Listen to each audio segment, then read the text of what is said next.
ಭ್ರಷ್ಟಾಚಾರವನ್ನು, ಅಧಿಕಾರ ದುರ್ಬಳಕೆಯನ್ನು, ಕಾನೂನು ಸುವ್ಯವಸ್ಥೆಯನ್ನು ಅಥವಾ ನಿಷ್ಠಾವಂತ ಅಧಿಕಾರಿಗಳು ಆತ್ಮಹತ್ಯೆ ಮಾಡ್ತಾರೆ. ಒಟ್ಟಾರೆ ರೈತ ವಿರೋಧಿ, ಎಲ್ಲ ವರ್ಗದ ಯುವಕರ, ಮಹಿಳೆಯರ ಎಲ್ಲರ ವಿರೋಧಿ ಒಂದು ಒಳ್ಳೆ ಆಡಳಿತವನ್ನು ಕೊಡದೆ ಸಂಪೂರ್ಣವಾಗಿ ವಿಫಲವಾಗಿರುವಂತ ಈ ಕಾಂಗ್ರೆಸ್ ಸರ್ಕಾರ, ನೀವು ಬೇಕಾದ ಹೇಳಿ, ನೀವೇನ್ ಬೇಕಾದ್ರೆ ಆಪಾದನೆ ಮಾಡಿ, ನಾವಿರೋದೇ ಈ ರಾಜ್ಯವನ್ನ ಲೂಟಿ ಹೊಡೆಯಕ್ಕೆ. ಈ ಲೂಟಿ ಹೊಡೆದು ನೀವು ಏನ್ ಬೇಕಾದ್ರೆ ಆಪಾದನೆ ಮಾಡಿ, ನೀವ್ ಏನ್ ಬೇಕಾದ್ರೆ ಹೇಳಿ, ಜೈಲಿಗೆ ಬೇಕಾದ್ರೆ ಕಳಿಸಿ, ಈ ಸಾಕ್ಷಿ ಸಮೇತ ನಮ್ಮನ್ನು ಹಿಡೀರಿ, ನಾವು ರಾಜೀನಾಮೆ ಕೊಡಲ್ಲ, ನಾವು ರಾಜೀನಾಮೆ ಕೊಡಲ್ಲ. ಜೈಲಿಗೆ ಹೋದ್ರೂ ಪರವಾಗಿಲ್ಲ, ಕೇಸ್ ಹಾಕಿದ್ರು ಪರವಾಗಿಲ್ಲ, ನೀವು ಪ್ರಾಸಿಕ್ಯೂಷನ್ ಪರ್ಮಿಷನ್ ಕೊಟ್ಟರು ಪರವಾಗಿಲ್ಲ, ನೀವು ಏನ್ ಬೇಕಾದ್ರೆ ಮಾಡಿ, ಎಷ್ಟು ಹೋರಾಟ ಬೇಕಾದ್ರೆ ಮಾಡಿ, ನಾವು ಅಧಿಕಾರಕ್ಕೆ ಅಂಟಿಕೊಂಡೇ ಇರ್ತೀವಿ. ನಾವು ಜನರ ಭಾವನೆಗೂ ಗೌರವಿಸಲ್ಲ, ಜನರ ಪ್ರಜಾಪ್ರಭುತ್ವವನ್ನು ಗೌರವಿಸಲ್ಲ, ಸಂವಿಧಾನವನ್ನು ಗೌರವಿಸಲ್ಲ. ಸಂವಿಧಾನವನ್ನ ಕೈನಲ್ಲಿಟ್ಕೊಂಡು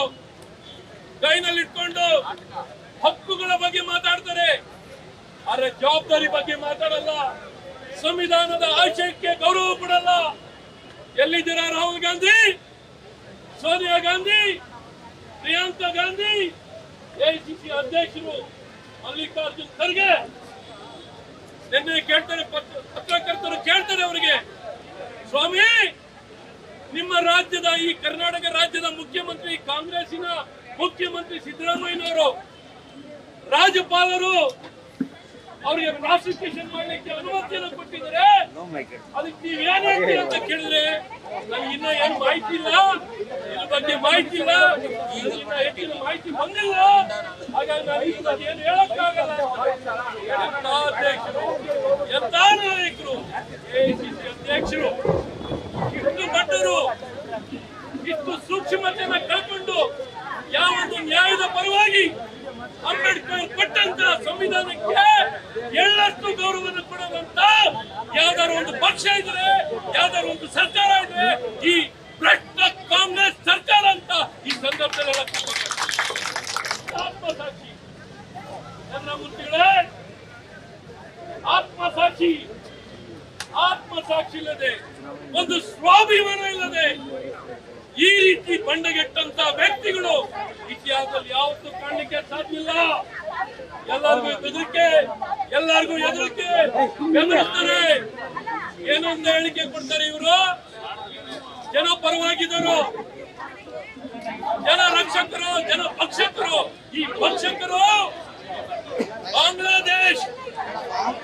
ಬಾಂಗ್ಲಾದೇಶಲ್ಲಿ ಏನಾಗ್ತಿದೆಯೋ ಆ ರೀತಿ ಪರಿಸ್ಥಿತಿಯನ್ನ ನಮ್ಮ ಕರ್ನಾಟಕದಲ್ಲಿ, ನಮ್ಮ ಭಾರತದಲ್ಲಿ, ನಮ್ಮ ಕರ್ನಾಟಕದಲ್ಲಿ ಬಾಂಗ್ಲಾದೇಶದ ಪರಿಸ್ಥಿತಿಯನ್ನ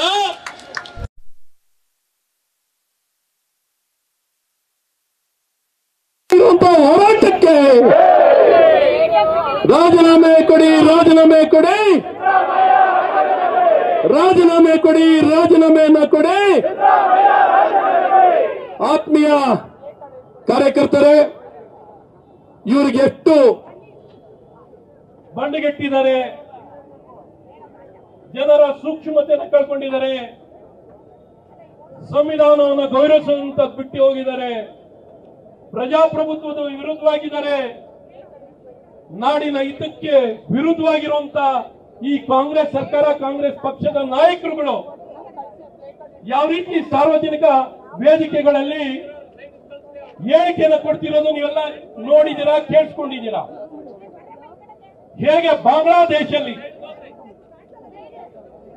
ಪರಿಸ್ಥಿತಿಯನ್ನ ಕರ್ನಾಟಕದಲ್ಲಿ ನಿರ್ಮಾಣ ಮಾಡ್ತೀನಿ ಅಂತ ಹೇಳುವಂತಹ ಧೈರ್ಯ ಈ ಬಂಡಗೆಟ್ಟ ಕಾಂಗ್ರೆಸ್ಸಿನ ನಾಯಕರು, ಮಂತ್ರಿಗಳು, ಶಾಸಕರು ಹೇಳಿಕೆಯನ್ನು ಕೊಡ್ತಿದಾರಲ್ಲ, ಇವ್ರಿಗೆ ಏನ್ ಮಾಡ್ಬೇಕು ನಾವು? ಎಷ್ಟು ದುರಂತರ ಇದೆ ನೋಡಿ, ಎಷ್ಟು ಮನ ಬಂದಿದೆ. ಕಾನೂನನ್ನ ಗೌರವಿಸುವಂತ ಕಿಂಚಿಷ್ಟು ಎಳ್ಳಷ್ಟು ಇವರಿಗೆ ಸೂಕ್ಷ್ಮತೆ ಇಲ್ಲದೆ ಸಮಾಜ ವಿರೋಧಿ ಹೇಳಿಕೆಯನ್ನ ಬಾಂಗ್ಲಾದೇಶದ ಪರಿಸ್ಥಿತಿ ನಿರ್ಮಾಣ ಮಾಡ್ತೀವಿ, ಗವರ್ನರ್ ಕಚೇರಿಗೆ ನುಗ್ತೀವಿ, ಗವರ್ನರ್ ಅವ್ರನ್ನ ಹಲ್ಲೆ ಮಾಡ್ತೀವಿ, ನಾಲಾಯಕ್ ಗವರ್ನರ್ ಅಂತ ಹೇಳುವಂತ ಹೇಳಿಕೆಯನ್ನು ಕೊಡುವಂತ ಇಷ್ಟು ನಾಯಕರಿಂದ ನಾವೇನ್ ಮಾಡಬೇಕು? ಈ ರಾಜ್ಯದಿಂದನೇ ಈ ಪೊಲೀಸ್ ಇಲಾಖೆ, ಗೃಹ ಇಲಾಖೆ ಈ ರೀತಿ ಪ್ರಚೋದನೆ ಹೇಳಿಕೆಯನ್ನು ಕೊಡುವಂತ ವ್ಯಕ್ತಿಗಳ ಮೇಲೆ ಸುಮೋಟ ಕೇಸನ್ನು ಹಾಕಬೇಕಾಗಿತ್ತು. ಏನಾದ್ರು ಸುಮೋಟ ಕೇಸನ್ನು ಹಾಕಿದಾರಾ? ಏನಾದ್ರು ಗೃಹ ಇಲಾಖೆ ಬದುಕಿದೆಯಾ? ಇಂಥ ಸರ್ಕಾರ, ಇಂಥ ಕಾಂಗ್ರೆಸ್ ಸರ್ಕಾರ, ಇಂಥ ಗೃಹ ಇಲಾಖೆ ಇದ್ರೆಷ್ಟು ಬಿಟ್ರೆಷ್ಟು.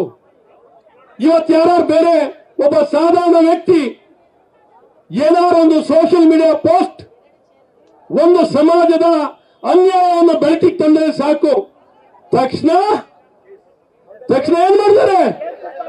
ಕೇಸ್ ದಾಖಲು ಮಾಡ್ತಾರೆ. ಇವತ್ತು ಈ ಅಶಾಂತಿನ ಕದಡ್ತೀವಿ, ಬಾಂಗ್ಲಾದೇಶದ ಪರಿಸ್ಥಿತಿ ನಿರ್ಮಾಣ ಮಾಡ್ತೀವಿ ಅಂತ ಈ ಮಂತ್ರಿಗಳು ಹೇಳಿಕೆ ಕೊಡ್ತಾರಲ್ಲ, ಶಾಸಕರು ಹೇಳಿಕೆ ಕೊಡ್ತಾರಲ್ಲ, ಇವ್ರ ವಿರುದ್ಧವಾಗಿ ಯಾಕಿನ್ನ ಕ್ರಮ ವಹಿಸಿಲ್ಲ?